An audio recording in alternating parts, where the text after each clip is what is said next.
Praise the lord. దేవుని పరిశుద్ధ నామానికి మహిమ కలుగును గాక. ఆమేన్. హల్లెలూయా.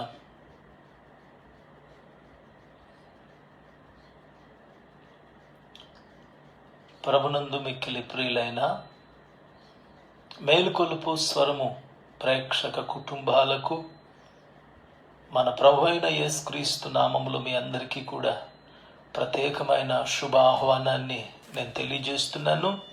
దేవుని బిడ్డలారా, దేవుని యొక్క కృప చేత మనందరం కూడా క్షేమం కలిగి ఈ యొక్క ప్రభు యొక్క ఆరాధన దినాన్న లైవ్లో మనందరం కలిసి ప్రభుని ఆరాధించడానికి ప్రభు మనకిచ్చిన ఈ శ్రేష్టమైన సమయాన్ని బట్టి దేవునికి వందనస్తులమై ఉన్నాం.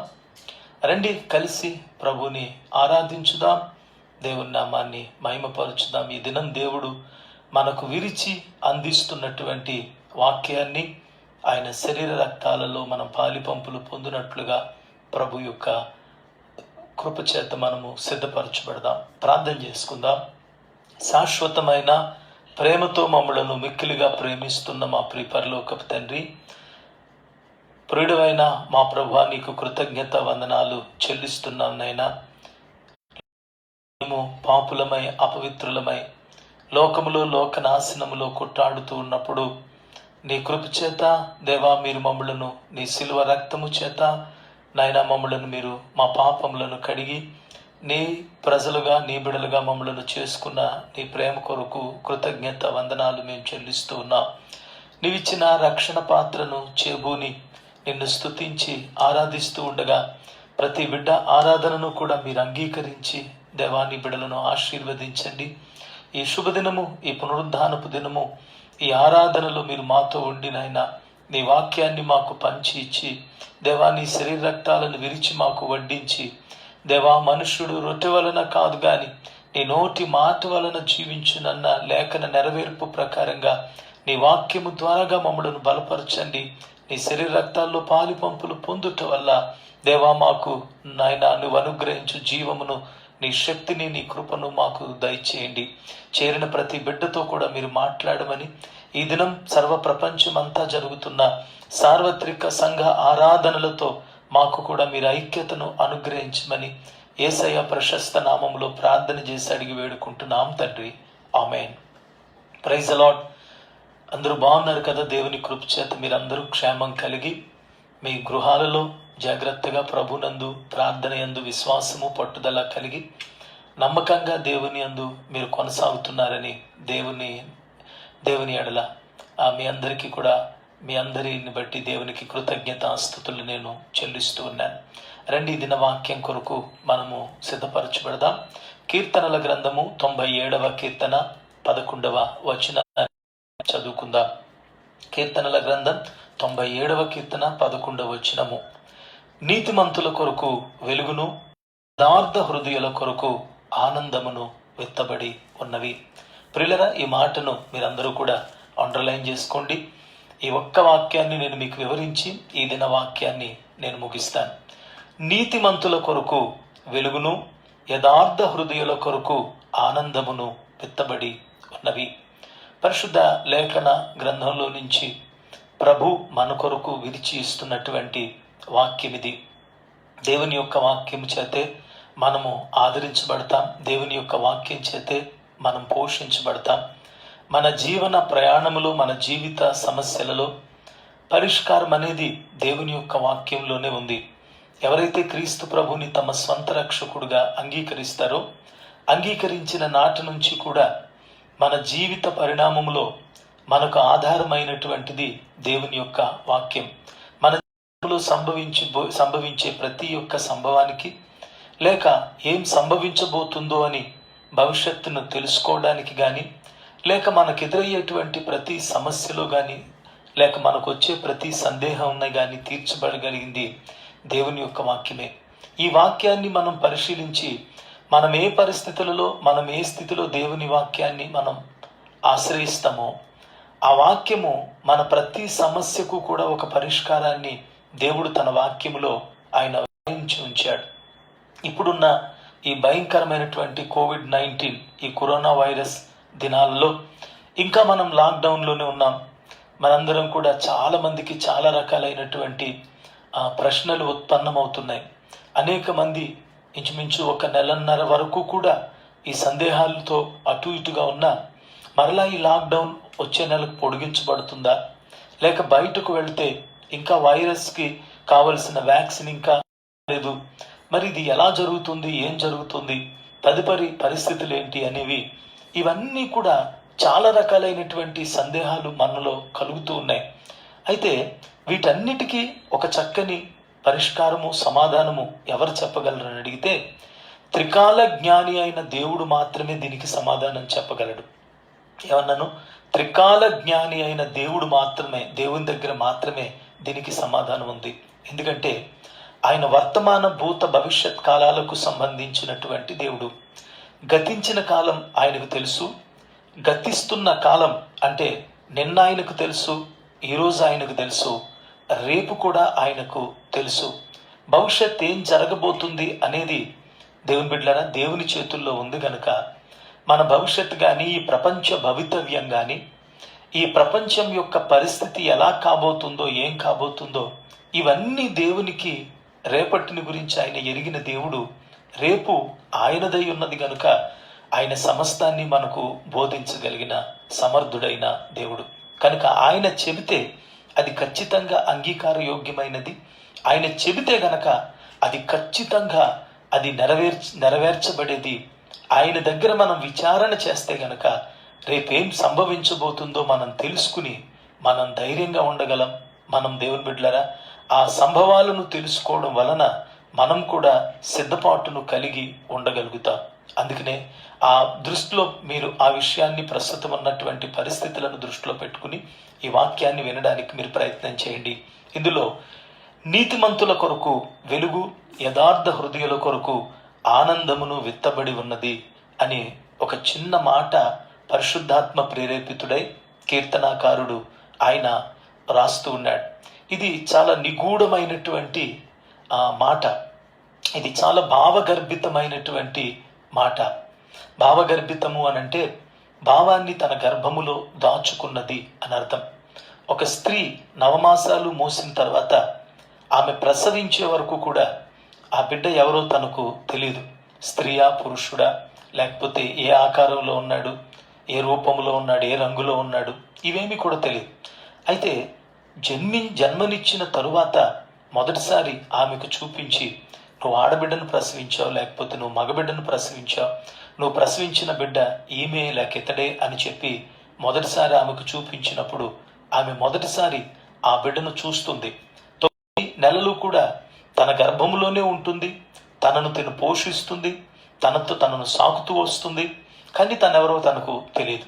అలాగా వాక్యమై ఉన్నటువంటి ఈ గ్రంథం మన చేతుల్లో ఉన్నా, ఎన్నోసార్లు వాక్యాన్ని మనం చదువుతూ ఉన్నా, చాలా మంది భక్తుల చేత మనము బోధించబడుతూ ఉన్నప్పటికీ కూడా కొన్ని భావగర్భితమైనటువంటి వాక్యాలు మనకు అవి దేవుడు బయలుపరిచే వరకు కూడా మనకు అవి గ్రహితం కావు.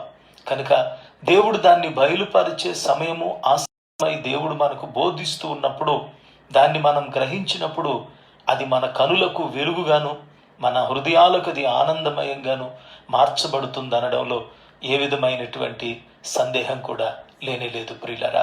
అందుకే నీతిమంతుల కొరకు వెలుగు, యథార్థ హృదయాల కొరకు ఆనందము విత్తబడి ఉంది. ఈ మాటను మీరు కంఠోపాఠంగా మీ హృదయాల్లో భద్రపరచుకోండి. దేవుడు అద్భుతమైనటువంటి సత్యాలు దీనిలో మనకి నేర్పిస్తూ ఉన్నాడు. ఇక్కడ నీతిమంతులు, వెలుగు, ఇవి రెండు కలిసి ప్రయాణం చేయాలి. దేవుడు చెప్తున్నాడు నీతిమంతుల కొరకు వెలుగు అంటే వెలుగు, నీతిమంతులు ఇవి రెండు కూడా కలిసి ప్రయాణం చేసే దిశగా దేవుడు ఈ రెండిటిని కలిపి ఆయన మాట్లాడుతూ, ఎవరైతే నీతిమంతులుగా ఉంటారో వారి కొరకు నేను వెలుగును ఉద్దేశించాను. ఆ వెలుగు ఫలము నీతిమంతులైనటువంటి వారు తప్పక వారి జీవితంలో అనుభవిస్తారు.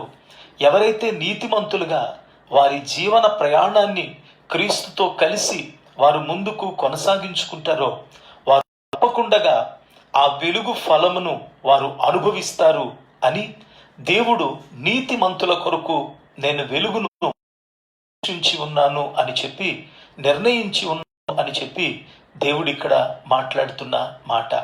అయితే కీర్తనల గ్రంథం 34వ కీర్తన 19వ వచనంలో వాక్యం ఏమని చెబుతుందంటే, నీతిమంతునికి కలిగి ఆపదలు అనేకములు, వాటన్నిటిలో నుంచి యెహోవా వానిని విడిపించును అని వాక్యం సెలవిస్తుంది. నీతిమంతుల కొరకు దేవుడు వెలుగును ఉద్దేశిస్తే, మరి నీతిమంతునికి ఆపదలు కలగవా అని అడిగితే, ఖచ్చితంగా నీతిమంతులుగా జీవించేటువంటి ప్రతి వ్యక్తికి కూడా ఎన్నో ఆపదలు కలుగుతాయి. నీతిమంతుడిగా జీవిస్తున్న వ్యక్తి జీవితంలో ఎన్నో సవాళ్లు అతని నీతిమయమైన జీవితంలో అతడు ఎదుర్కోవలసి వస్తుంది. అందులో సందేహం ఏమీ కూడా లేనేలేదు. అయ్యా, నేను చాలా నీతిమంతుడిగా ఉన్నానండి, నాకెందుకండి ఈ శ్రమలు కలుగుతున్నాయి, నేను చాలా నీతిమంతుడిగా ఉన్నానండి, నేను ఎక్కడా కూడా ఏ విషయంలోనూ కూడా రాజీ పడని భక్తి చేస్తున్నానన్నయ్య, అయితే ఎందుకు నన్ను ఇలాగా నా కుటుంబీకులు శోధిస్తున్నారు, ఎంతోమంది నన్ను అవమానపరుస్తున్నారు, ఎన్నో రకాలైనటువంటి పరిస్థితులు గుండా నేను వెళ్ళవలసి వస్తుంది అని ఆలోచిస్తూ ఉంటాం. అయితే దేవుని వాక్యమే నీకు చెప్తుంది, మనకు దేవుడు ఉద్దేశించినటువంటి ఇరుకు మార్గము విశాల మార్గం. విశాల మార్గం లోకం అయితే, ఆ లోకంలో నువ్వు ఇష్టానుసారంగా జీవించడానికి నీకు ఏ విధమైనటువంటి ఆటంకాలు, స్పీడ్ బ్రేకర్లు కానీ, ట్రాఫిక్ సిగ్నల్స్ కానీ ఏమీ లేవు. అది విశాలమైనటువంటి హైవే రోడ్లు, నువ్వు ఎలాగైనా వెళ్ళిపోవచ్చు. అయితే ఇరుకు మార్గంలో నువ్వు వెళ్ళేటప్పుడు, ఆ సంకుచితమైనటువంటి మార్గంలో విశ్వాస యాత్రలో నువ్వు ప్రయాణం చేసేటప్పుడు చాలా జాగ్రత్తగా మనం వెళ్ళాలి. ఒక వెహికల్ మనం డ్రైవ్ చేసుకుని వెళ్ళేటప్పుడు కూడా హైవేలో మనం ఎంత స్పీడ్ వెళుతున్నామో మనకే తెలియకుండా విస్తారమైన స్పీడ్లో మనం వెళుతుంటాం. అయితే చిన్ని సందుల్లో మనం వెళ్లాల్సి వచ్చినప్పుడు అక్కడ కొన్ని గుంతలు ఉంటాయి, కొన్ని రాళ్ళు ఉంటాయి. వాటిలో చాలా జాగ్రత్తగా మనం దాన్ని డ్రైవ్ చేసుకుని వెళ్లాల్సిన పరిస్థితి ఉంటుంది. ఆత్మీయ విశ్వాస జీవితంలో కూడా విశ్వాసం ముందున్నటువంటి సవాళ్లు, లోకమైతే అది విశాలమైనటువంటి హైవే లాంటిది. నా ప్రాణమా, తినుము, తాగుము, సుఖించుము, నీ ఇష్టానుసారంగా నీ మనసు కోరుకున్నది నువ్వు చేసి నీ ఇష్టానుసారంగా నువ్వు వెళ్ళిపోవచ్చు. అయితే దేవుడు ఉద్దేశించినటువంటి విశ్వాసుల కొరకు దేవుడు ఏర్పాటు చేసినటువంటి సంకుచితమైనటువంటి మార్గమైనటువంటి ఆ ఇరుకు మార్గంలో నువ్వు వెళ్ళేటప్పుడు చాలా జాగ్రత్తగా మనము ప్రయాణము చేయవలసిన వారమై ఉన్నాం దేవుని బిడ్డలారా. అందుకే దేవుని యొక్క వాక్య ప్రకారంగా దేవుడు మనకు మాట్లాడుతున్నప్పుడు, నీతిమంతునకు కలుగు ఆపదలు అనేకమైనవి కలుగుతాయి. నీతిమంతునిగా ఉన్నాను నేను, నాకు ఆపదలు కలగకూడదు అని మనం అనుకోకూడదు. నీతిమంతునకు కలుగు ఆపదలు అనేకమైనవి ఉన్నాయి. అయితే దేవుని బిడ్డలారా, సామెతల గ్రంథము 11వ అధ్యాయము 8వ వచనంలో వాక్యములో పరిశుద్ధాత్మ దేవుడు చెబుతున్నాడు, నీతిమంతుడు బాధ నుండి తప్పించబడును. నీతిమంతునికి బాధలు కలుగుతాయి, కానీ ఆ కలిగిన బాధలో నుంచి తప్పించే దేవుడు కూడా ఆ వెలుగుగా ఆయన పక్కన ఆయన ప్రయాణం చేస్తూ వెళుతున్నాడు అన్న విషయాన్ని ఈ వాక్యం మనకు రూఢిగా తెలియపరుస్తూ ఉంది. నీతిమంతుల కొరకు దేవుడు వెలుగును ఉద్దేశించాడు. నీతిమంతునికి కలుగు బాధలు అనేకమైనటువంటివి, ఆపదలు అనేకమైనటువంటివి. అయితే వాటి నుంచి తప్పించడానికి నీతిమంతుడు బాధ నుంచి తప్పించబడతాడు, కానీ నీతిమంతుడిని దేవుడు బాధలో విడిచిపెట్టడు. అవును, యేసుప్రభుని నమ్ముకున్న వారికి కూడా సమస్యలు ఉన్నాయి. దేవుడు ఎంత కనికరం కలిగిన దేవుడు అంటే, ఆయన నమ్ముకున్న బిడ్డలు కానీ, నమ్ముకోని బిడ్డలు కానీ, క్రైస్తవులు కానీ, క్రైస్తవ వేత్తరులు కానీ అందరూ ఆయన బిడ్డలే, అందరూ ఆయన కుమారులే. అయితే వాళ్ళందరిపైన సూర్యుడిని ప్రసరింపజేస్తున్నాడు, వాళ్ళందరిపైన వర్షాన్ని వర్షింపజేస్తున్నాడు, వాళ్ళందరికీ కూడా జీవనానికి కావలసినవన్నీ కూడా భూమి మీద ఉన్నటువంటి సర్వ మానవాళికి కూడా దేవుడు సమృద్ధిగా అనుగ్రహిస్తూ ఉన్నాడు. అయితే వారినట్లుగానే ఆయన నమ్ముకున్న వారికి కూడా బాధలు కలిగితే ఇంకా దేవుడు ఎందుకండి అనేటువంటి సందేహం కూడా మనకు పలుసార్లు వస్తుంటుంది. అయితే లోకములో ఉన్నటువంటి వ్యక్తులకు సంభవించినట్లుగానే దేవుణ్ణి నమ్ముకున్నటువంటి వారికి కూడా లోకములో అందరికీ సంభవించిన పరిస్థితులే దేవుణ్ణి నమ్ముకున్న వారికి కూడా కలుగుతాయి. అందులో ప్రత్యేకత ఏమీ కూడా లేదు. అయితే మరి దేవుణ్ణి నమ్ముకున్న వారికి కూడా అలాంటి పరిస్థితులే కలిగితే, బాధలే కలిగితే, మరి దేవుణ్ణి నమ్ముకున్న వారికి ప్రత్యేకత ఏంటి అని అడిగితే, దేవుణ్ణి నమ్ముకున్నటువంటి వారికి లోకస్తులకు కలుగుతున్నటువంటి బాధల్లాంటివే లోకములో మనకు కలిగిన, మనలను విడిపించే దేవుడు మన పక్షంగా ఉన్నాడు. వాళ్ళను విడిపించే దేవుడు వారికి లేడు. మనల్ని విడిపించే దేవుడు మన పక్షంగా ఉన్నప్పుడు మనకు బాధ కలిగితే ఏంటి? మనలను రక్షించే దేవుడు మన పక్షంగా ఉన్నప్పుడు మనకు శ్రమ కలిగితే ఏంటి? మనలను రక్షించే దేవుడు మన పక్షంగా ఉన్నప్పుడు మనకు ఒక శోధన కలిగితే మనకేంటి? విడిపించే దేవుడు లేనప్పుడు బాధ కలిగితే మనకు భయం కలగాలి. అయ్యో నాకెవరూ లేరండి, ఈ రోజు చూస్తూ ఉన్నాం, అయ్యో ఎవరూ లేరండి, మా బిడ్డలు ఎక్కడో ఉన్నారు, అయ్యో ఎవరూ లేరండి, నా భర్త దూరంగా ఉన్నాడు, అయ్యో ఎవరూ లేరండి, నాకు చాలా భయంగా ఉంది అంటారు. ఈ కుటుంబం ఒకటైపోయిందని అనుకోండి, నా కుటుంబం అంతా నా ఇంట్లో నేనున్నాను అనుకోండి, నేను భయపడవలసిన పని లేదు, ఎవరి గురించి భయపడవలసిన పని లేదు. అలాగ లోకంలో కలుగుతున్నటువంటి ఒక ప్రతి శ్రమలో కూడా దేవుణ్ణి నమ్ముకున్నటువంటి బిడ్డలు ఉన్నారు, దేవుణ్ణి నమ్మనటువంటి బిడ్డలు కూడా ఉన్నారు. అందరికీ ఒకే రీతిగా సంభవాలు సంభవిస్తున్నప్పటికీ కూడా దేవుణ్ణి నమ్ముకున్నటువంటి బిడ్డలకు ఉండేటువంటి ఆధిక్యత ఏంటంటే, వారిని ఆ బాధలో తప్పించడానికి, వారిని ఆ కష్టములో దేవుడు రక్షించడానికి ఆయన బిడ్డలైనటువంటి వారికి ఆయన కునుకక నిద్రపోక ఇశ్రాయేలును కాపాడు దేవుడైనటువంటి ఆయన కాపరిగా వారితో ఉన్నాడు అన్న విషయాన్ని మీరు జ్ఞాపకం చేసుకోండి. అందుకనే మూలవచనము, నీతిమంతుల కొరకు వెలుగు, యథార్థ హృదయుల కొరకు ఆనందమును వెత్తబడి ఉన్నది. ఒక ఊరిలో ఒక గుడ్డి అతను ఉన్నాడు. అతనికి పుట్టుకతోనే 2 కళ్ళు కూడా కనబడవు. ఈ పూర్తిగా గుడ్డివాడైనటువంటి ఈ వ్యక్తి ఆయన ఏం చేస్తున్నాడంటే, ఒకరోజు సాయంకాల పూట తనున్నటువంటి విలేజ్లో తన ఇంట్లో వాళ్లతో చెబుతున్నాడు, కొంచెం నేను బయటకు వెళ్ళాలి, కానీ కొంచెం పొద్దుపోతున్నట్టుంది, చీకట పడుతున్నట్టుంది, కనుక నేను వెంటనే తిరిగి రావాలి, నా కొరకు ఒక దీపం ఇవ్వండి అని చెప్పి ఆ దీపాన్ని ఇమ్మని చెప్పి దీపాన్ని తీసుకుని వెళ్తున్నాడు. వెళుతున్నప్పుడు వీళ్ళు అన్నారు, అసలు నీకు పూర్తిగా 2 కళ్ళు కనబడవు కదా, అలాంటప్పుడు నీకు దీపం ఎందుకు అని అడిగారు. అప్పుడు ఈ వ్యక్తి అంత తెలివిగా సమాధానం చెప్పాడు తెలుసా, నేను కొంచెం చీకట్లో వెళుతున్నాను కదా, పొద్దుపోయింది కదా, నాకు కళ్ళు కనపడవు, నాకు ఏ దారిలో వెళ్ళినా, పగలెళ్ళినా, రాత్రి వెళ్ళినా ఒకటే, కానీ నా ఎదురుగా వచ్చేటువంటి కళ్ళున్నటువంటి వాళ్ళు ఉంటారు కదా, వాళ్ళకి నేనొక్కడిని ఉన్నాను అన్న విషయం వాళ్ళకి తెలియాలి గనక, నా చేతుల్లో గనక ఈ లైట్ ఉంటే, ఈ దీపం ఉంటే గనక వాళ్ళు నేనొకడున్నానని గుర్తించుకుని వాళ్ళు జాగ్రత్తగా నన్ను గుద్దకుండగా వాళ్ళు వెళ్ళడానికి అవకాశం ఉంటుందని చెప్పి దీపాన్ని తీసుకుని అతడు బయలుదేరి పాట పాడుకుంటూ వెళ్తున్నాడు. కొంచెం దూరం వెళ్ళేటప్పటికి నిజంగానే ఒక వ్యక్తి అమాంతంగా వచ్చి అతన్ని ఢీకొన్నాడు. ఢీకొనగానే పాపం ఇతను పక్కన పడిపోయాడు. ఆ పడిపోయినటువంటి వ్యక్తి దగ్గరికి వెళ్ళి ఆయన మోటార్ సైకిల్ ఆపి, అయ్యా లే అయ్యా, సారీ నిన్ను చూసుకోలేదు అని చెప్పి ఏదో చెప్తూ అతనికి చెయ్యూతం ఇచ్చి అతను పైకి లేపుతున్నాడు. లేపుతున్నప్పుడు అతను అన్నాడు, ఏమనుకోకయ్యా, నేను చూసుకోలేదయ్యా అన్నాడు. నేనన్నాడు, ఎందుకయ్యా, నేను గుడ్డివాడినే కానీ నీలాంటి కళ్ళున్నోళ్ళు వచ్చి ఎక్కడ నన్ను గుద్దుతారు అని చెప్పి నేను ఒక దీపాన్ని పట్టుకుని కూడా వెళుతున్నానయ్యా, నీకు కనబడలేదా? అలాగే దీపాన్ని పట్టుకుని నీ కొరకు నేను దీపం పట్టుకుని వెళుతున్నా, వచ్చి నన్ను అమాంతంగా గుద్దేసేవే, నీకు బుద్ధి జ్ఞానం లేదా అని చెప్పి భయంకరంగా తిట్టడం మొదలుపెట్టాడు. అప్పుడు ఈ వ్యక్తి ఒక నిమిషం ఆగి అన్నాడంట, ఏమన్నాడు తెలుసా, అయ్యా క్షమించు, నువ్వు దీపం పట్టుకుని నడుస్తున్నానన్నటువంటి ధీమాలో నిన్నెవరూ గుద్దడానికి అవకాశం లేదు, ఎందుకంటే నా చేతుల్లో దీపం ఉంది, ఆ దీపాన్ని చూసి, ఆ వెలుగును చూసి నన్నెవరూ గుద్దడానికి అవకాశం లేదని ఒక ధీమాతో నువ్వు గుడ్డివాడువు గనక నీకు కనబడని వెలుగుతో నీతో ఉందనుకుని నువ్వు సంతోషంగా ముందుకు వెళ్ళిపోతున్నావు, ధైర్యంగా ముందుకు వెళ్ళిపోతున్నావు, కానీ నీ దీపం ఆరిపోయి చాలాసేపు అయ్యిందయ్యా. నీ చేతిలో ఉన్న దీపం వెలుగుతూ ఉంటే గనక నేను నిన్ను ఢీకునేవాడిని కానే కాదు, నిన్ను గుద్దేవాడిని కానే కాదయ్యా అని చెప్పాడంట.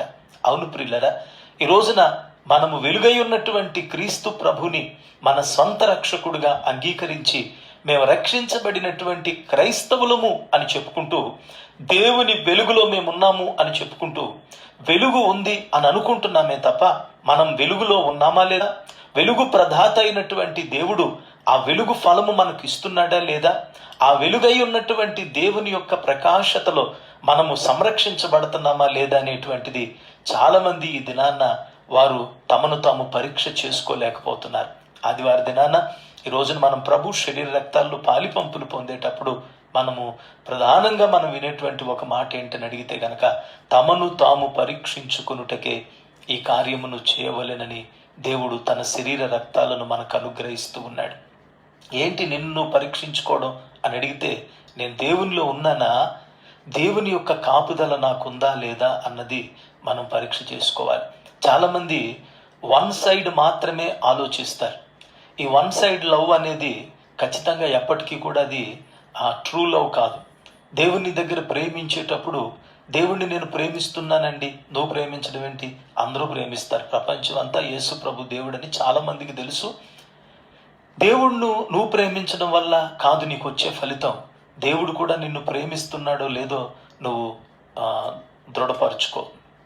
దేవుడు నీ ప్రార్థన, నేను దేవునికి ప్రార్థన చేస్తున్నానండి, దేవుడు నీ ప్రార్థన వింటున్నానని అన్నాడా? దేవుని దగ్గరికి నీ ప్రార్థన చేరుతుందో లేదో నువ్వు పరిశీలించుకున్నావా? దావీదు అంటాడు, నా హృదయమును ఉపవాసం పెట్టుకుని దేవుని సన్నిధిలో నేను తన బిడ్డ కొరకు ప్రార్థన చేయగా తిరిగి ఆ ప్రార్థన నా ఎదలోనికే వచ్చి ఉన్నది అని అన్నాడు. అంటే ఒక వ్యక్తి ప్రార్థన చేస్తే దేవుని మదిలోకి వెళ్ళాలి. దేవుని మదిలోనికి వెళ్ళవలసిన ప్రార్థన తిరిగి తన ఎదలోనికే వచ్చిందని అంటే ఆ ప్రార్థన దేవుని దగ్గరికి వెళ్ళలేదు కదా, గోడ కొట్టిన బంతిలాగా తిరిగి వచ్చేసింది. అలాగా నువ్వు ప్రార్థన చేస్తున్నావు అన్నటువంటి సంతృప్తి కాదు నీకు కావాల్సింది, నా ప్రార్థన దేవుని దగ్గరకు వెళుతుందా లేదా అనే పరీక్ష కావాలి. నేను దేవునిలో ఉన్నాను అన్నటువంటి సంతృప్తి కాదు, దేవుడు నాతో ఉన్నాడా లేదా అనేటువంటి పరీక్ష కావాలి. అందుకనే దేవుని బిడ్డలారా, నీతిమంతుడిగా నువ్వు ఉంటే గనక నీతిమంతునికి ఆపదలు రావు అని అనుకోవద్దు. ఆపదలు కలిగినవి కదా అని చెప్పి నేను నీతిమంతుడిని కాదు అని అనుకోవద్దు. నీతిమంతునకు కలిగి అనేకములని వాక్యం సెలవిస్తుంది. నీతిమంతులు కాని వారికి ఏ ఆపదలు సంభవిస్తూ ఉంటాయో నీతిమంతులకు కూడా లోకములో కలుగుతున్న ప్రతి శ్రమలో కూడా వారు కూడా పాలిపంపులు పొందాల్సిందే, అందులో డౌట్ ఏమీ లేదు. మరి నీతిమంతులుగా ఉన్నవారికి ఏంటండి ఉపయోగము అని అడిగితే గనక, నీతిమంతుడు బాధ నుంచి తప్పించబడతాడు. సామెతల 11:8 ప్రకారంగా నీతిమంతుడు, సామెతల గ్రంథం 12వ అధ్యాయం 13వ వచనముగా, నీతిమంతుడు ఆపద నుంచి తప్పించుకుంటాడు. నువ్వు నీతిమంతుడుగా ఉంటే నీ చుట్టూ ఉన్నటువంటి లోకస్తుల మీద, అందరి మీద కుమ్మరించబడుతున్న వర్షము నీ మీద కుమ్మరించబడుతున్న నీతిమంతుడు అయినా నీపైన అగ్నిస్తంభం నిలుస్తుంది. నువ్వు నీతిమంతుడుగా ఉంటే నీతిమంతుడు అయిన నీ మీద మేఘస్తంభాన్ని దేవుడు నిలుపుతాడు. నువ్వు నీతిమంతుడుగా ఉంటే, నువ్వు నీతిమంతురాలివిగా ఉంటే దేవుని యొక్క వాక్య ప్రకారంగా లోకములో ఉన్నటువంటి వారందరి మీద జరిగినటువంటి సంభవాలే మనలో ఉన్న పరిస్థితులు ఉన్న నీతిమంతునకు కలిగే ఆపదలు అనేకమైనటువంటి ఉన్నప్పటికీ కూడా నీతిమంతుడు బాధ తప్పించుకుంటాడు. సామెతలు 11:8, నీతిమంతుడు 12:13 సామెతల గ్రంథ ప్రకారంగా ఆపద నుండి అతడు తప్పించబడతాడు, తప్పించుకొనునని వాక్యం సెలవిస్తూ ఉంది. అందుకనే మనము నీతిమంతుడైన క్రీస్తు రక్తములో కడగబడి మనం ప్రభు బిడ్డలుగా నీతిమంతులుగా అయినది అందుకొరకే. అలాగ నీతిమంతులుగా ఉద్దేశించబడినటువంటి వారి కొరకు కీర్తన 97:11 ప్రకారంగా వెలుగు, నీతిమంతుల కొరకు వెలుగును దేవుడు ఆయన ఉద్దేశించి ఉంచాడు. ఏంటి వెలుగు? నీతిమంతులకు దేవుడు అనుగ్రహించిన వెలుగు యొక్క ఫలం ఏంటి? కొన్ని వచనాలు మనం చూద్దాం. యెషయా గ్రంథము 60వ అధ్యాయము 20వ వచనాన్ని మనం చదివితే దేవుని వాక్యం చెబుతుంది, యెహోవాయే వెలుగుగా ఉండును, యెహోవాయే నిత్యమైన వెలుగుగా ఉండును, నీ దుఃఖ దినములు సమాప్తమవును. దేవుడు నీతిమంతులుగా ఎవరైతే క్రీస్తు రక్తములో కడగబడి తన బిడ్డలుగా మార్చబడతారో వారి కొరకు ఉద్దేశించినటువంటి వెలుగు యొక్క ఫలము నీతిమంతుల జీవితాల్లో 3 రకాలైనటువంటి కార్యాలను జరిగిస్తుంది. ఒకటి, యెహోవాయే నీకు నిత్యమైన వెలుగుగా ఉండును, నీతిమంతుడు అనబడిన వానికి ఆ వెలుగు మీ దుఃఖ దినములను సమాప్తము చేయును. Praise the Lord. దేవుడు నీతిమంతులుగా మార్చబడిన వారి కొరకు వెలుగును ఉద్దేశించి ఉంటే ఆ వెలుగు యొక్క ఫలము విశ్వాసులైన నీతిమంతుల జీవితంలో చేసేటువంటి మొదటి కార్యం ఏంటని అడిగితే గనక, నీ దుఃఖ దినములు సమాప్తములగును. ఎస్ దేవుని బిడ్డలారా, కంగారు పడవలసిన అవసరం లేదు. ఒకవేళ ప్రస్తుత దినాలన్నీ కూడా మనకు దుఃఖమయముగా అనిపించవచ్చే గాని వాటి యందు అభ్యాసము కలిగినటువంటి వారికి, రాబోయే దినములలో అది నీతి అనే ఫలం ఇవ్వబోతుంది, ఆనందం అనే ఫలం ఇవ్వబోతుంది. ఈ రోజున్నట్టు రేపు ఉండబోవడం లేదు. దేవుడు ఉద్దేశించిన ప్రతి దానికి కూడా ఒక నిర్ణయ సమయం ఉంటుంది, ఒక ముగింపు సమయం ఉంటుంది, దేవుని యొక్క నిర్ణయ సమయం ఉంటుంది. ఆ సమయం తర్వాత ఏది కూడా దేవుడు నిలవనివ్వడు. ఆ దేవుడు అనుమతించిన కీడులో కూడా దేవుడు వెనక మేలును దాచి ఉంచుతాడు అన్న విషయాన్ని మీరు ప్రగాఢంగా విశ్వాసముతో నమ్మవలసిన వారమై మనమున్నాం. కనుక నీ దుఃఖ దినములను సమాప్తములగును. ఆ దుఃఖ దినములను సమాప్తము చేయడానికే దేవుడు నీతిమంతుల కొరకు వారితో వెంబడించి వారిని నడిపించడానికి ఒక వెలుగును, వెలుగు ఫలమును దేవుడు వారికి అనుగ్రహించి ఉన్నాడు. యోహాను 8:12 కూడా ఉంటుంది, దేవుని బిడ్డలారా, మనము జీవపు వెలుగు కలిగి ఉందుమని దేవుని యొక్క వాక్యం సెలవిస్తూ ఉంది. ఒకటి, నీతిమంతుల కొరకు ఉద్దేశించిన వెలుగు, ఆ వెలుగు వలన దుఃఖ దినములు సమాప్తములవుతాయి. నెంబర్ 2, కీర్తన గ్రంథము 27వ కీర్తన 1వ వచనాన్ని మనం చదివితే, యెహోవా నాకు వెలుగును రక్షణనై ఉన్నాడు, నేను ఎవరికిని భయపడను. Praise the Lord. రెండవది, దేవుడు మనకు వెలుగుగా ఉంటే మనము నీతిమంతులుగా ఎప్పుడు మనం తీర్చబడతామో, క్రీస్తు రక్తములో కడగబడి నీతిమంతులుగా జీవిస్తున్న మనతో పాటు దేవుని యొక్క వెలుగు మనలను వెంబడిస్తూ ఉంటుంది. దేవుని యొక్క వెలుగు మనలను వెన్నంటి నడిపించబడుతూ ఉన్నప్పుడు మనము మన దుఃఖ దినాలను సమాప్తం అవుతాయి. రెండవది, మనము ఎవరికి కూడా భయపడవలసినటువంటి అవసరత లేకుండా దేవుడు మనలను ధైర్యశాలులనుగా చేసి, ఏ భయమునకు దేవుడు మనలను అప్పగించకుండా భయములో అభయాన్నిచ్చి దేవుడు తన కృపలో మనలను ధైర్యవంతులుగా నడిపించేటువంటి దేవుడై ఉన్నాడు. కనాను వేగు చూడడానికి దేవుడు యెహోషువ, కాలేబులను పంపిస్తూ ఉన్నప్పుడు, వేగుల వారిని పంపించినప్పుడు, 12 మందిని పంపించినప్పుడు, వారందరూ వెళ్ళిన తర్వాత 10 మంది ఏమంటున్నారు తెలుసా? మనం ఆ దేశాన్ని స్వతంత్రించుకోలేం, అది భయంకరమైనటువంటి దేశం, అక్కడ ఫెరిజీయులు ఉన్నారు, ఎబూసీయులు ఉన్నారు, హిత్తీయులు ఉన్నారు, వారు ఉన్నత దేహులు, వారి దృష్టికి మనం మిడతల్లాగున్నాం, దాన్ని జయించడానికి మన శక్తి సరిపోదు అని వారు మాట్లాడారు. అయితే యెహోషువ, కాలేబులు ఏమన్నారు తెలుసా? దాన్ని జయించడానికి మన శక్తి సరిపోతుంది, ఎందుకంటే వీళ్ళు అక్కడ ఉన్నటువంటి మనుషుల దేహాలను చూసి భయపడుతున్నారు. వీళ్ళిద్దరు ఎవరిని చూస్తున్నారు తెలుసా? వెనక దేవుడిచ్చిన వాగ్దానాన్ని చూసి ధైర్యపరచబడుతున్నారు. లోకం మనకు కలిగించేటువంటి భయం కంటే దేవుడు మనలో కలిగించేటువంటి వాగ్దాన సహితమైనటువంటి ధైర్యం గొప్పదరా. ధైర్యం గొప్పది. ప్రపంచాన్నే చూస్తే ఈరోజు మనకు మిగిలేది భయమే. ప్రపంచాన్నే మనం చూస్తే, మన దేశమే కాదు ప్రపంచ దేశాలను చూస్తే మనకు మిగిలేది భయం తప్ప ఈ రోజున ఏమీ లేదు. కానీ ఈ భయములో కూడా ఒక అభయం కలిగి మనం ఉన్నామంటే కారణం ఏంటో తెలుసా? మన ప్రభు అయిన దేవుడు మనకు చేసిన వాగ్దానాలు, ఆయన ఇచ్చినటువంటి నెరవేర్పులు, ఆ వాగ్దానం చేసినటువంటి దేవుని యొక్క గొప్పతనాన్ని బట్టి మనం ధైర్యం కలిగి ఉన్నాం. కనుక ఇప్పుడు మెజారిటీ ఎటువైపు ఉంది? 10 మంది ఏమంటున్నారు? మనం జయించలే, అది మన వల్ల సాధ్యం కాదు అని మాట్లాడారు. మరి 10 మంది ఒకవైపు ఉండి ఇద్దరు ఒకవైపు ఉంటే ఎవరి మాట చెల్లుతుంది చెప్పండి? 10 మంది చెప్పే మాటే కదా చెల్లుతుంది. 10 మంది మనం జయించలేం, అది మన వల్ల కాదు అని అంటే మనం జయించలేమని అనుకున్నారు. కానీ ఇద్దరు ఏమన్నారు తెలుసా? దాన్ని జయించుటకు మన శక్తి చాలును. అలాగా 10% పీపుల్ ఎవరైతే ఉన్నారో, అది కరోనా నుంచి మనం బయటపడలేము. ఇంకా మన ఆర్థిక వ్యవస్థ అంతా అతలాకుతలం అయిపోతుంది. ఇంకా మన ప్రపంచ దేశాలన్నీ కూడా భయంకరమైన స్థితిలోనికి వెళ్ళిపోతున్నాయి. ద్రవ్యోల్బణంతో మనం అందరం కూడా చాలా ఆర్థిక మాంద్యంతో ఇబ్బంది పడాలి. ఉద్యోగాలు పోతున్నాయి, భయంకరమైనటువంటి మరణాలు సంభవిస్తున్నాయి. ఎన్నైనా చెప్పనివ్వండి, 10 మంది ఎన్నైనా చెప్పనివ్వండి, నీ ఆలోచన 10 మంది వైపు ఉందా, ఇద్దరు వైపు ఉందా? ఈ ఇద్దరు చెప్పేటువంటి మాట ఏంటో తెలుసా? మనం జయించగలం, మనం జయించడానికి మన శక్తి చాలు.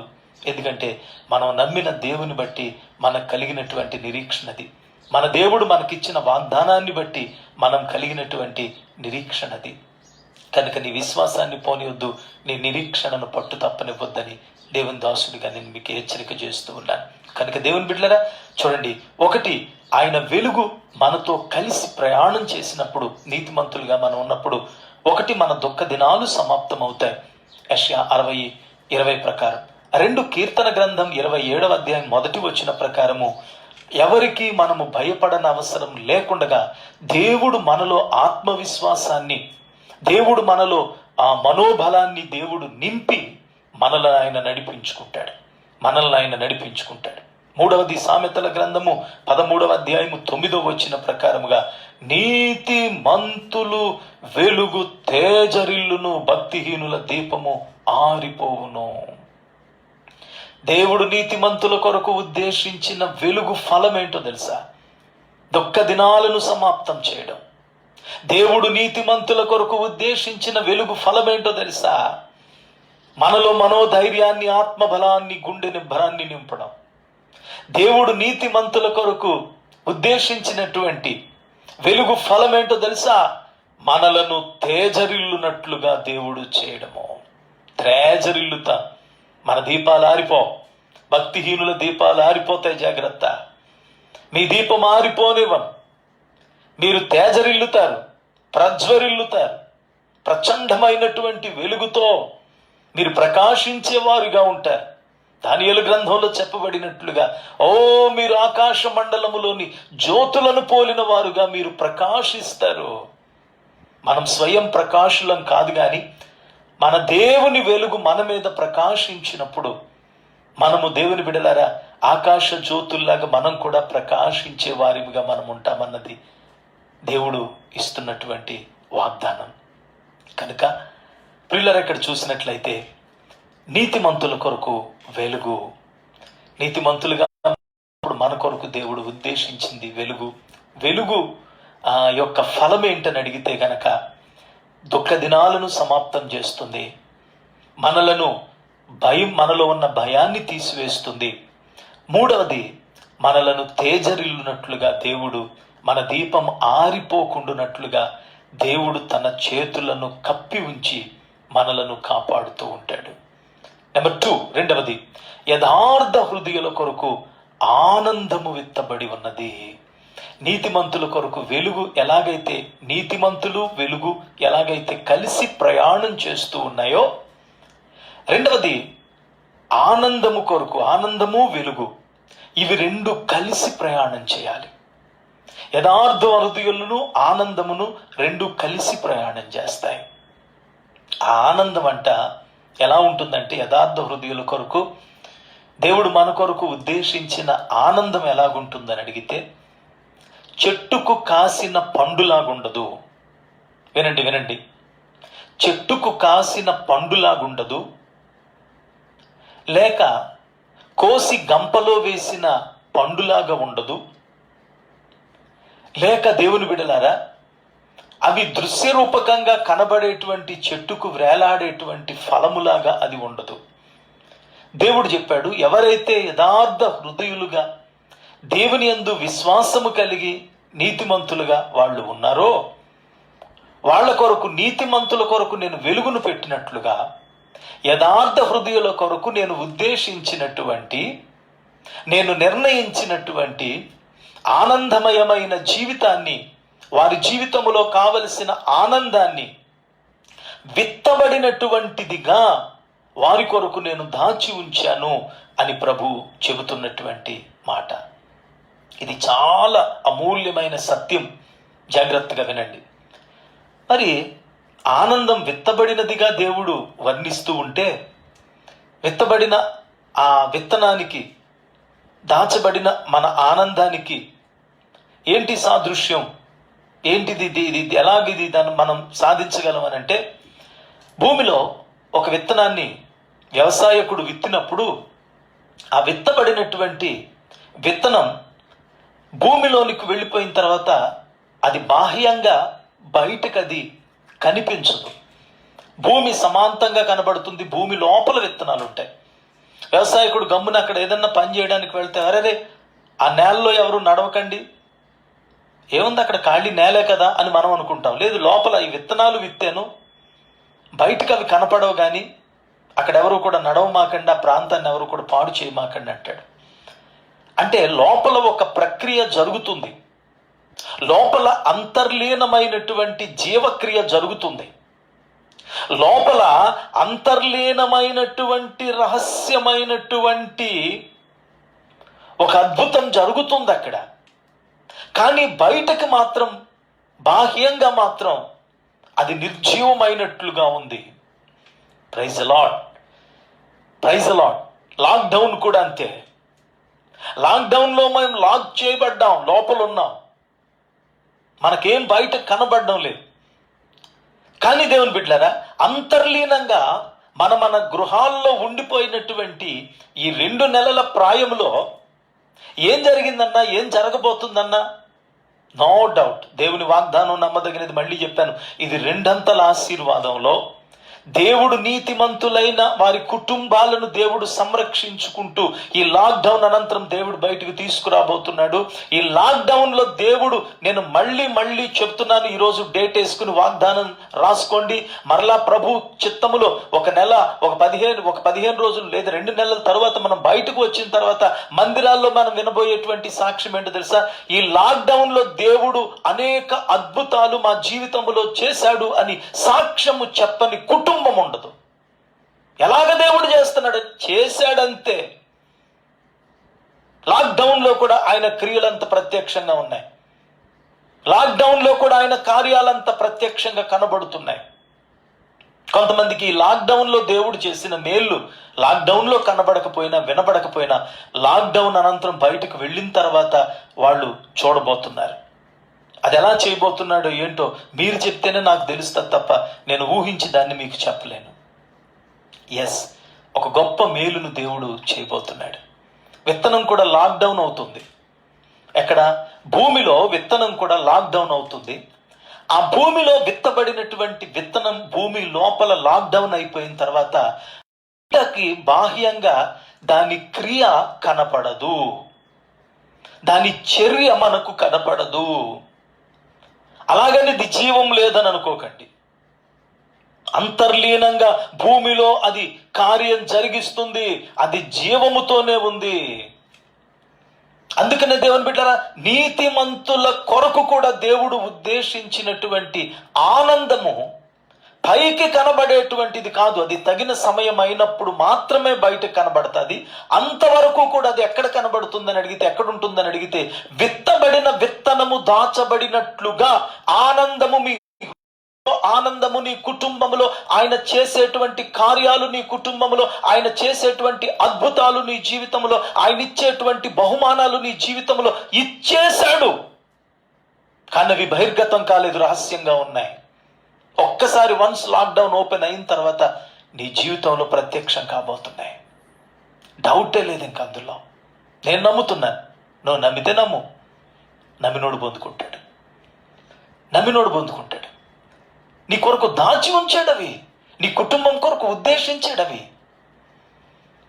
వాటిని నువ్వు అనుభవించబోతున్నావు, డౌట్ లేదు. కనుక నా ప్రియ దేవుని బిడ్డలారా, విత్తనము భూమిలో విత్తబడి అది బాహ్యంగా కనబడకుండగా రహస్యముగా దాచబడినట్లుగా నీతిమంతులు అనబడిన వారి కొరకు ఆనందమును కూడా దేవుడు విత్తనము వలె ఆయన దాచి ఉంచాడు. Praise the Lord, praise the Lord. 1 కొరింథీ పత్రిక 15వ అధ్యాయం 36వ వచనంలో దేవుని వాక్యం ఏమని చెప్తారు తెలుసా?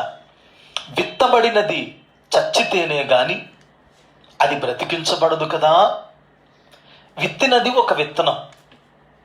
ఆ విత్తనం విత్తినది భూమిలోనికి వెళ్ళి చనిపోతుంది. చనిపోయిన తర్వాత చచ్చిపోయింది కదా, ఇంకా అది పనికిరాదా అంటే, విత్తిన విత్తనం చచ్చితేనే గాని కొత్తది మొలక రాదు. అంటే పాతది గతించిపోతుంది, పాత విత్తనము చనిపోతుంది, ఆ విత్తనములో నుంచి మరొక మొలక బయటకు వస్తుంది. ఆ బయటకు వచ్చినటువంటిది ఒక వృక్షమై ఇలాంటి విత్తనాలను, ఇలాంటి ఫలాలను అనేకమైనవి అది ఫలించగలుగుతుంది. ఈ ప్రక్రియ జరిగేటప్పుడు, ఈ ప్రక్రియ అంతా కూడా ఎక్కడ జరుగుతుంది? అంతర్గర్భములో జరుగుతుంది. అది బయటకు కనపడదు. కానీ వ్యవసాయకుడు నిరీక్షణతో ఎదురు చూస్తుంటాడు. విత్తనాలు విత్తి నిరీక్షణతో ఆ తొలకరి వర్షం గురించి ప్రార్థన చేసుకుంటూ ఎదురు చూస్తూ ఉంటాడు. కొన్ని దినాలు శూన్య సమయం గడుపుతాడు. ఆ శూన్య సమయం గడుపుతూ ఉన్నప్పుడు ఖాళీ నేలే కనబడుతుంది తప్ప బయటికి ఏమీ కనపడదు. ఖాళీ రోడ్లే కనబడతాయి తప్ప బయటికి ఏం కనపడదు. మూత వేయబడిన మందిరాలే కనబడతాయి తప్ప బయటికి ఏం కనబడవు. లాక్డౌన్ చేయబడిన గృహాలు కనబడతాయి తప్ప బయటికి ఏమీ కనపడవు. బయటకు చూస్తే పోలీసులు, ఆ యొక్క వాలంటీర్లు వీళ్ళు కనబడతారు తప్ప బయటికి ఏమి కనపడవు. మహాసభలు కనపడవు, ఉజ్జీవ సభలు కనపడవు, తెరవబడిన మందిరాలు కనబడవు, బయటికి ఏమీ కనపడవు కదని లోపలేమి జరగడం లేదని అనుకోకండి. నిశ్శబ్ద విప్లవం అంతర్లీనంగా క్రైస్తవములో నిశ్శబ్ద విప్లవం లాక్డౌన్ లో ప్రారంభమైంది. ఒక్కసారి కట్టలు తెంచుకున్నటువంటి ఉజ్జీవం ఉప్పెనలాగా బయటకు రాబోతుంది. ఎంతమంది రివైవ్ అయిపోయారు తెలుసండి లాక్డౌన్ లో. ఎంతమంది గొప్ప పదును పెట్టబడ్డారో తెలుసా సేవకులు. ఎంతమంది విశ్వాసంలో సానపట్టబడ్డారో తెలుసా విశ్వాసులో. ఎంతమంది ప్రార్థన బలిపీఠాలను తిరిగి కట్టుకున్నారో తెలుసా. ఎంతమంది గొప్ప ఉజ్జీవముతో రగిలిపోతున్నారో తెలుసా.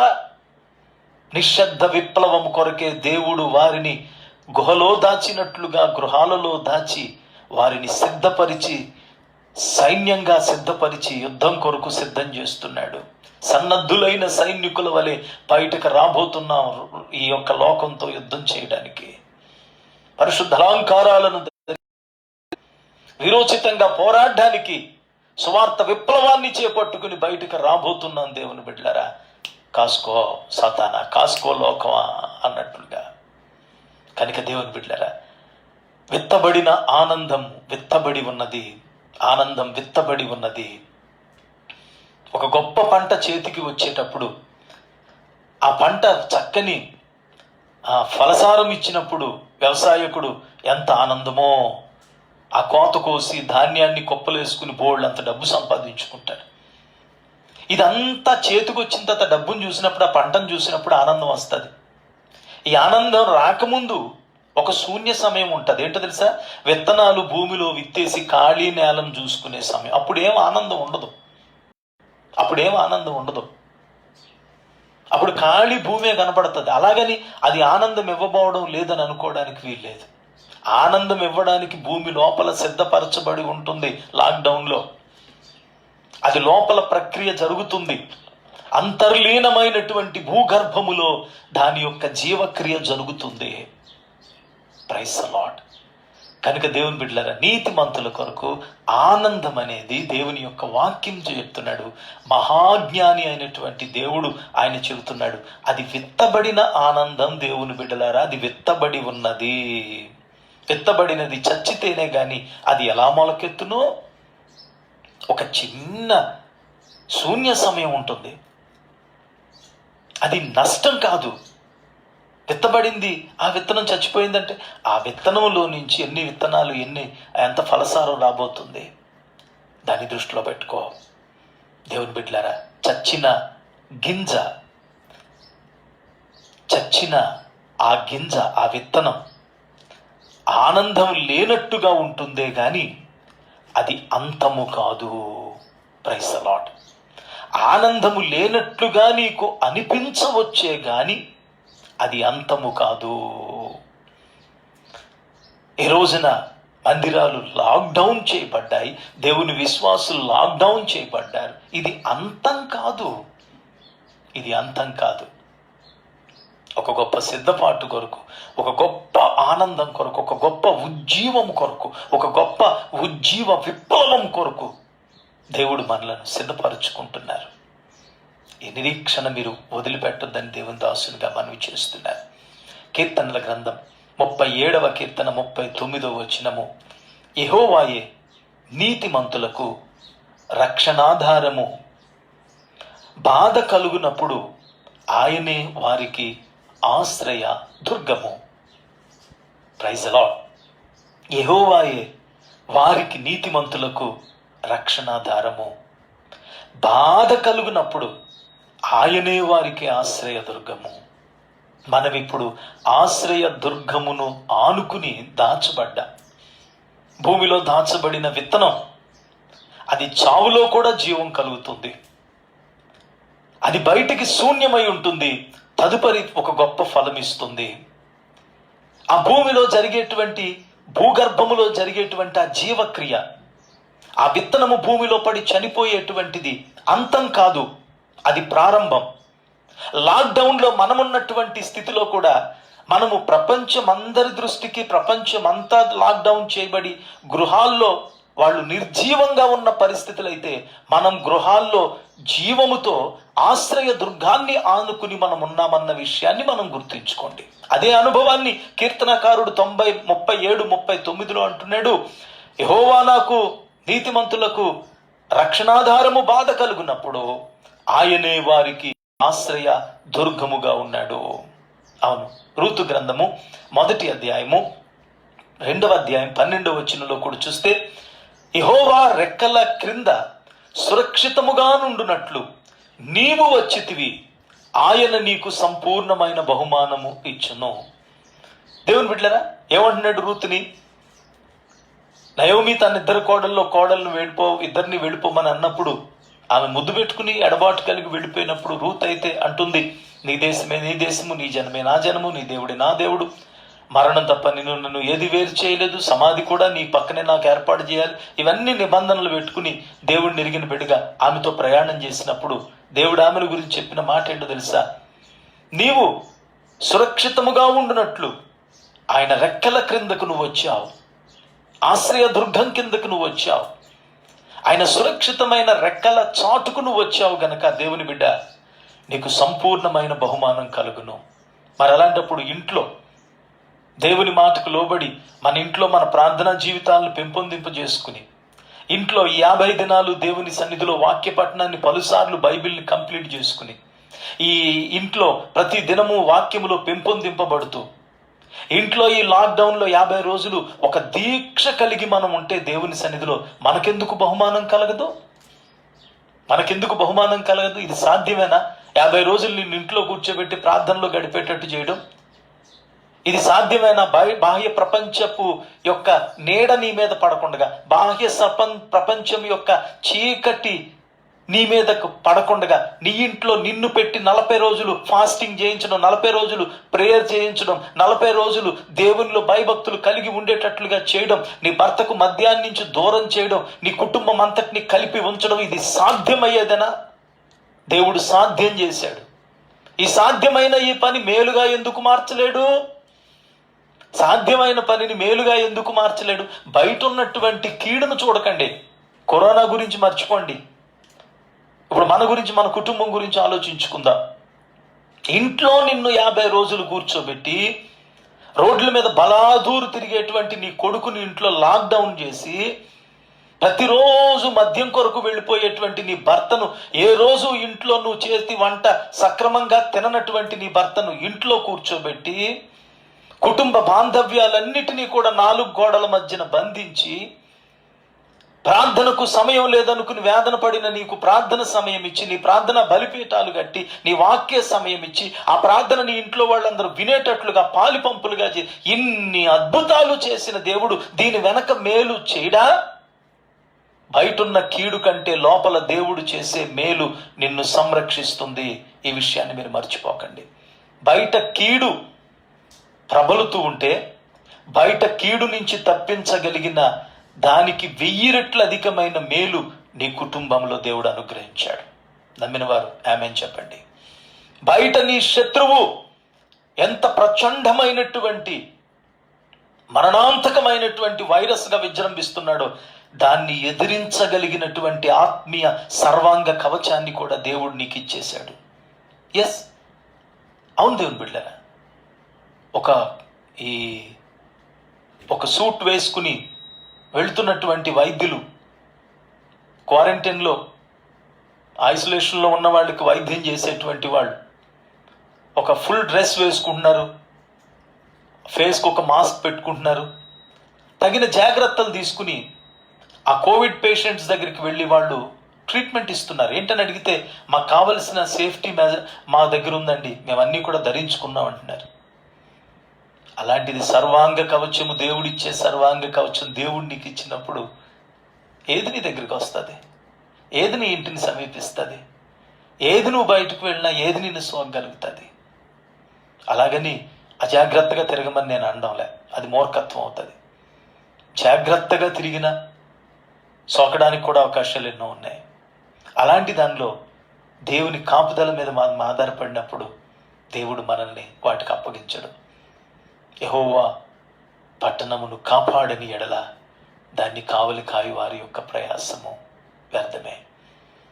దాన్ని వ్యతిరేకంగా ఆలోచిస్తే, దేవుడు నిన్ను కాపాడదలుచుకోలేకపోతే గనుక ఎన్ని మాస్కులు వేసుకున్నా, చుట్టూ దుప్పట్లు చుట్టుకుని వెళ్ళినా, ఏం చేసినా, ఎక్కడికి వెళ్ళినా, అసలు బయటికే వెళ్ళకపోయినా సోకుతుందేమన్న భయంతో ఇంట్లోనే పోతా. అంతే కదా, దాన్ని ఏం చేయగలం? దేవుడు కాపాడాలనుకుంటే బయటికి వెళ్ళినా సోకదు. దేవుడు కాపాడదలుచకపోతే, అవును అలాంటి మరణాలు విన్నాం కదండి మనం. కరోనా సోకిందన్న భయంతో చచ్చిపోయాడంట. వాడిని తీసుకెళ్లి టెస్టులు చేస్తే వాడు కరోనా లేదు అంటే సోకిందేమో అన్న భయంతో చచ్చిపోయాడు. ఎంత దరిద్రం చూడండి. అంటే కాపాడాలనుకోలేదు దేవుడు, ఇంకేం చేస్తాడు? ఆలోచించండి. కనుక ప్రియమైన దేవుని బిడ్డలారా, వాక్యం సెలవిస్తుంది, యెహోవాయే నీతిమంతులకు రక్షణ ఆధారము. ఆయన బాధ కలుగునప్పుడు ఆయన వారికి ఆశ్రయదుర్గంగా ఉన్నాడు. రూతు 2:12 ప్రకారంగా ఆయన రెక్కల కింద సురక్షితంగా ఉండునట్లుగా నువ్వు వచ్చావు. దేవుని సన్నిధిని నువ్వు గడిపావు, ఇంట్లో ప్రార్థనతో నువ్వు ఉన్నావు, ఉపవాసంతో నువ్వు ఉన్నావు, వాక్యపట్టణంలో నువ్వు ఉన్నావు, సురక్షితమైన రెక్కల్లో లాక్డౌన్ చేయబడ్డావు. ఆమేన్. ఆయన నీకు సంపూర్ణ బహుమానం ఇచ్చును. రూతుకి బహుమానం ఇచ్చాడు, బోయాజుని ఇచ్చాడు. మరి లాక్డౌన్ తర్వాత దేవుడు నాకేమి ఇస్తాడండి? ఆయనే నీకు బహుమానం అయిపోతాడు. ఇంకేం కావాలి? నీ కుటుంబంలో నువ్వు ఎదురు చూస్తున్న శుభకార్యం ఒక బహుమానంగా ఇవ్వబోతున్నాడు లాక్డౌన్ తర్వాత. ఎంత ఆశ్చర్యం అండి! లాక్డౌన్లో ఎన్ని పెళ్ళిళ్ళు అడుగుతున్నారో. ఏమన్నంటే లాక్డౌన్ అయితే మళ్ళీ పెద్ద ఖర్చు అయ్యని లాక్డౌన్లోనే చేసేద్దామన్న ఒక 20 మందితో అయిపోతాయి. లాక్డౌన్లో ఎంతమంది సెలబ్రిటీలు పెళ్ళిళ్ళు అవుతున్నాయి, క్రిస్టియన్ మ్యారేజెస్ అవుతున్నాయి. ఈ 1వ తారీఖు తర్వాత కొంచెం వెసులుబాటు ఇచ్చి ఒక 50 మందితో పెళ్లి చేసేయచ్చానంటే చాలా మంది లాక్డౌన్ అయిన తర్వాత పెట్టండి అనేవారు అనుకుంటున్నాం. ఇప్పుడు అలాగంటలేదు, అన్న త్వరలో లాక్డౌన్ తీసేస్తారేమో, త్వరగా పెళ్లి పెట్టేయండి అని అంటున్నారు. ఎందుకు? సింపుల్. ప్రభు కార్యం చేసాడన్న, లాక్డౌన్లో చేసేసుకుందాం తొందరగా, ఒక 50 మందితో వదిలిపోతుంది. వెళ్ళిపోయిన ఖర్చులు, టెంట్లు, ఆ లైటింగులు, ఆ డెకరేషన్లు, ఇవన్నీ ఎందుకో. ఏం అద్భుతాలండి బాబు. ఆమేన్. అలాంటి అద్భుతాలు ఎన్నో దేవుడు చేయబోతున్నాడు, బహుమానం ఇవ్వబోతున్నాడు ఈ లాక్డౌన్ అనంతరం. నమ్ము నీ కుటుంబాన్ని. నమ్మిన వారు శీఘ్రముగా దాన్ని పొందుకోగలుగుతారు. నమ్మకంగా ఉండు, నమ్ము, అద్భుతం నువ్వు పొందుకోగలుగుతావు. ఆఖరి రిఫరెన్స్ సామెతల గ్రంథం 28:20. నమ్మకమైన వానికి మెండుగా దీవెనలు కలుగును. ప్రియులారా, మూలవచనం 97వ కీర్తన 11వ వచనం. నీతిమంతుల కొరకు వెలుగును, యథార్థ హృదయుల కొరకు ఆనందమును వెత్తబడి ఉన్నది. నీతిమంతులకు వెలుగు, దేవుడు నీతిమంతులతో పాటుగా ప్రయాణం చేస్తుంది. ఆ వెలుగు వారిని కాపాడుతుంది, ఆ వెలుగు వారిని రక్షిస్తుంది. ఆ వెలుగు ఫలమును వారు అనుభవిస్తారు. యథార్థ హృదయంతో ప్రభు సన్నిధిలో మనం ముందుకు వెళుతూ ఉన్నప్పుడు దేవుడు మన కొరకు ఉద్దేశించిన ఆనందం అనేది అది విత్తబడి ఉన్నది. మర్చిపోకండి మాట. విత్తబడినది నిర్ణయ సమయంలో బయటకు వచ్చి మొలకెత్తే వరకు కూడా అది అంతర్లీనంగా జీవముతోనే ఉంటుంది, కార్యం జరిగిస్తూనే ఉంటుంది. కానీ మన కంటికి అది కనపడలేదు కదని చచ్చిపోయింది అనుకోకండి, కార్యం జరగదని అనుకోకండి. నిర్ణయ సమయంలో అది బయటకు వచ్చిన తర్వాత గొప్ప ఆనందాన్ని దేవుడు మనకి ఇవ్వబోతున్నాడు. కనుక చుట్టూ ఉన్న పరిస్థితులను బట్టి నువ్వు ఎక్కడా కూడా నిరుత్సాహపడద్దు. దేవుడు చేయబోతున్న అద్భుతాలను గురించి నీవు తలంచి ఈ దిన వాక్య ప్రకారంగా సిద్ధపడి ప్రభు యొక్క ఆశీర్వాదం కొరకు ఎదురుచూడు. దేవుడు అట్టి కృప మనకు అనుగ్రహించునుగాక. ప్రార్థన చేస్తాను. పరిశుద్ధుడు అయిన ప్రేమ కలిగిన మా తండ్రి, ఎంతో అద్భుతమైన మాటలు ప్రభా ఈ దినం మీరు మా కొరకు ఉద్దేశించి మాతో మాట్లాడినందుకు నీకు కృతజ్ఞత వందనాలు చెల్లిస్తున్నాం నాయనా. నీతిమంతులమైన వారి కొరకు, మా కొరకు నువ్వు వెలుగును ఉద్దేశించావు. వెలుగు ఫలమేంటో, వెలుగై ఉన్న దేవుడు మా జీవితంలో ఏం చేస్తాడో మేము విన్నాం. 2 యేసయ్య యథార్థ హృదయంతో మేము ఉండి లాక్డౌన్లో ఉన్న పరిస్థితుల్లో కూడా అయా మాకు ఆనందం ఉందా, మరలా మాకు మంచి భవిష్యత్తు ఉందా, మరలా మాకు తిరిగి దేవా చక్కగా మేము మళ్ళీ కలిసి ప్రభుని ఆరాధించగలమా ఏంటి నాయనా అని మూయబడిన మందిరాలే చూసాం, బయటున్న కరోనానే చూసాం, దేవా చుట్టూ ఉన్న సమస్యలనే చూసాం. కానీ నాయన వీటిలో లాక్డౌన్ చేయబడిన మేము విత్తబడిన ఆనందము వలె, విత్తనము వలె లోపల ఒక జీవక్రియను జరిగించి ఒక నిశ్శబ్ద విప్లవానికి మీరు ప్రారంభం పలికారని, దీని అనంతరం ఒక గొప్ప ఆనందాన్ని మేము, సంతోషాన్ని మేము అనుభవించబోతున్నామని, ఒక గొప్ప ఫలమును మేము అనుభవించబోతున్నామని, ఒక గొప్ప బహుమానాలు మేము అనుభవించబోతున్నామని నీ వాక్యము ద్వారాగా ఈ దినం మమ్మలను మీరు ధైర్యపరిచినందుకు, హెచ్చరించినందుకు, ఈ మర్మాన్ని మాకు తెలియచేయటం వల్ల మమ్మలను, మా హృదయాల్లో ఉన్న భారాలను మీరు తేలికపరిచినందుకు వందనాలు దేవా. అట్టి కృపను మా ప్రతి బిడ్డకు మీరు అనుగ్రహించమని వేడుకుంటున్నాం. వాక్యం విన్న బిడ్డలను దీవించి ఆశీర్వదించండి. యేసు ప్రశస్త నామములో ప్రార్థన చేసి అడిగి వేడుకుంటున్నాం తండ్రి, ఆమేన్. Praise the lord. అందరికీ వందనాలు. మరి ప్రభు శరీర రక్తాల కొరకు మనం ప్రార్థన చేసుకుందాం. యేసు తను అప్పగింపబడిన రాత్రి ఆయన ఒక రొట్టెను ఎత్తుకుని కృతజ్ఞతాస్తుతులు చెల్లించి, ప్రభువా మీకు స్తోత్రము నాయనా, దానిని విరిచి, ఇది మీ కొరకైన నా శరీరము, నన్ను జ్ఞాపకము చేసుకొనుటకై దీనిని చేయుడని చెప్పెను. ప్రేమ కలిగిన తండ్రి, నీ కృపాసనాన్ని మరొకసారి సమీపిస్తున్నాం యేసయ్యా. అయా మా శరీరము పాపమయమైనది, జన్మతః మేము పాపులమై ఉండగా మా కొరకే నీవు సిలువ మరాను పైన నీ శరీరం అంతయు మీరు నలగగొట్టబడి, దేవా మా శరీరము ద్వారాగా మేము చేసిన ప్రతి అపరాధమునకును నీవు నాయన శిక్షను అనుభవించి మాకిచ్చిన విడుదల కొరకు నిన్ను స్తుతిస్తూ ఉన్నా దేవా. ఈ నీ శరీరంలో మేము పాలిపంపులు పొందుతూ ఉండగా ప్రతి బిడ్డను దీవించి ఆశీర్వదించి యోగ్యమైన రీతిలో దీనిలో పాలిపంపులు పొందినట్లుగా నీ కృపను దయచేయమని యేసయ్య నామములో ప్రార్థన చేసి వేడుకుంటున్నాం తండ్రి, ఆమేన్. ఆ ప్రకారమే భోజనమైన పిమ్మట ఆయన ఒక పాత్రను ఎత్తుకుని, ఈ పాత్ర నా రక్తము వలనైన క్రొత్త నిబంధన, మీరు దీనిలోని త్రాగినప్పుడల్లా నన్ను జ్ఞాపకం చేసుకున్నట్టుకే దీనిని చేయుడని చెప్పాను. ప్రేమ కలిగిన తండ్రి, నీకు వందనాలు. తిరిగి నీ రక్తంను నాయన ఇదిగో కొరకే ప్రార్థిస్తున్నా, ఆశీర్వదించి దీవించండి. యోగ్యమైన రీతిలో మమ్మల్ని మేము పరీక్షించుకుని అపరాధము కలిగిన మా రక్తములోనికి నిరపరాధిమైన, నిష్కళంకమైనటువంటి, పవిత్రమైనటువంటి, పరిశుద్ధమైనటువంటి నీ రక్తమును మేము నాయన తీసుకుంటూ ఉండగా నీ కృప చూపించి కనికరించి అపరాధములను మీరు క్షమించి ఉన్నారని నిర్ధారణతో నాయన ఈ కార్యమును మేము ధైర్యంగా నీ కృపాసనాన్ని సమీపిస్తుండగా ప్రతి బిడ్డను కూడా దీవించి ఆశీర్వదించి నీ కృపలో పాలిపంపులు పొందినట్లు సహాయము చేయమని ప్రార్థన చేసి అడిగి వేడుకుంటున్నాం తండ్రి, ఆమేన్. దేవుని బిడ్డలారా, ఆశీర్వాదము తీసుకుందాం. మరొక మనవి, ఈ ప్రభు శరీర రక్తాలు ఇక్కడికి విరవబడినవి మీ ప్రాంతాల్లోనికి దేవుని కృపను బట్టి ఎవరి గృహంలోనికి అక్కడికే కొన్ని మరి పంపించడం జరుగుతుంది. పెద్దలు తీసుకుని ఇస్తారు. వాటిలో యోగ్యమైన రీతిలో బాప్తిస్మం పొందిన ప్రతి ఒక్కరూ పాలిపంపులు పొందాలని లేదు. బాప్తిస్మం పొందినప్పటికీ కూడా మీ మనస్సాక్షి మీ మీద నేరారోపణ చేస్తుంటే ధైర్యం చేసి ఎవరు కూడా పాలిపంపులు పొందొద్దు. మీరు మిమ్మల్ని మీరు పరీక్షించుకుని ప్రభు శరీర రక్తాల్లో పాలిపంపులు పొందండి. అలాగే దేవుని బిడ్డలారా, మరి ఇంకెవరికైనా ఈ విషయంలో మీరు ఒకళ్ళ దూరంగా ఉండి అక్కడ ఉంటే గనక బాగా దూరమైన వారు కాకుండా తాడేపల్లిగూడెం పరిసర ప్రాంతాల్లో ఉన్నటువంటి గృహస్థులు మీ పెద్దలను లేక పరిచారకులను ఫోన్ చేసి సంప్రదించండి, లేక నాకు ఫోన్ కాల్ చేయండి, ప్రార్థన చేసుకుందాం.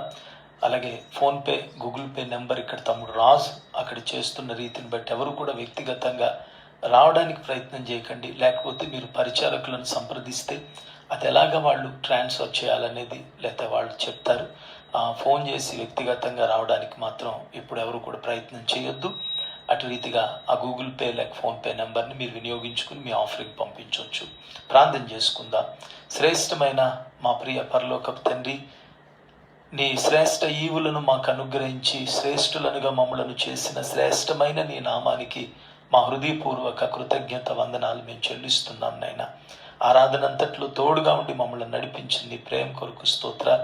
ఎవరైనా అర్పణ సిద్ధపరచుకుని ఉంటే ఆ అర్పణను కూడా మీరు దీవించండి, ఆ భాగములను మీరు దీవించండి. నీ సేవార్థమే నాయన వాక్య ప్రకారంగా మేము లాక్డౌన్లో ఉన్నప్పటికీ కూడా మాకేది మీరు తక్కువ చేయలేదు కనుక నాయన మేము కూడా నీకేది తక్కువ కాకున్నట్లుగా ఆశీర్వాదం పొందినట్లుగా మా అర్పణలను అర్పిస్తున్న ప్రతి బిడ్డను కూడా దీవించి ఆస్వాదించి నూరంతల ప్రతిఫలము దయచేయమని యేసు ప్రశస్త నామంలో ప్రార్థన చేసి అతి వినయముగా బ్రతిమిలాడి వేడుకుంటున్నాం తండ్రి, ఆమేన్. పరమందు ఆసీనులైన పరమ తండ్రి ప్రేమ, రక్షకులైన యేసుక్రీస్తు ప్రభువారి యొక్క నిత్య పరిశుద్ధాత్మ దేవుని యొక్క అన్యోన్య సహవాసము సమాధానము చేరిన మనెల్లరికీ సర్వలోక సకల పరిశుద్ధులకు ఇప్పుడు ఎల్లప్పుడూ సదాకాలమును తోడయుండి దీవించి ఆస్వాదించి బలపరిచి నడిపించునుగాక. ఆమేన్, ఆమేన్. అందరికీ వందనాలు. ప్రభు మిమ్మలను దీవించునుగాక. మరలా తిరిగి శుక్రవారం మధ్యాహ్నం 12 గంటలకి లైవ్లో మనము కలుసుకుందాం. అలాగే వాయిస్ మెసేజ్ ద్వారాగా ప్రకటన గ్రంథాన్ని కూడా మనం ధ్యానంలో తీసుకుంటూ ఉన్నాం.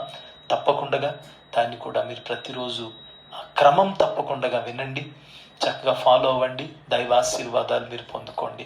God bless you. దేవుడు మిమ్మలను దీవించునుగాక. Praise the lord.